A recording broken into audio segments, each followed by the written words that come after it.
সুন্দরী প্রতিযোগিতা দিয়ে শোবিজে পরিচিতি পান রাফা নাজনীবা তোটসা। 2019 সালে মিস ওয়ার্ল্ড বাংলাদেশ প্রতিযোগিতায় বিজয়ী হয়ে নজর কাড়েন তোরসা। এরপর থেকেই মডেলিংয়ের পাশাপাশি নাটকে অভিনয় করেছিলেন তিনি। এর মাধ্যমে কাজের অভিজ্ঞতা দিয়ে বড় পর্দায় অর্থাৎ সিনেমায় ক্যারিয়ার গড়তে মনোযোগ দিয়েছেন তোরসা। সম্প্রতি তার ক্যারিয়ারের দ্বিতীয় সিনেমার কাজ শুরু করেছেন। তারিফ সৈয়দের পরিচালনায় এটির নাম মাটি। ঢাকা ঝিনাইদহ জেলার মহেশপুরের বিভিন্ন লোকেশনে ছবির শুটিং হয়েছে এরই মধ্যে।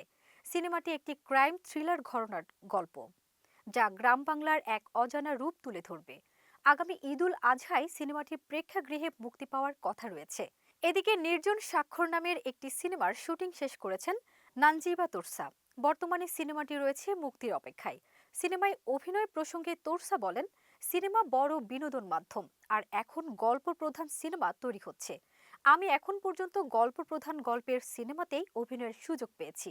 ছোট পর্দার এই তারকা সিনেমা মিশন কতটুকু সফল হবে সেদিকেই লক্ষ্য সবার।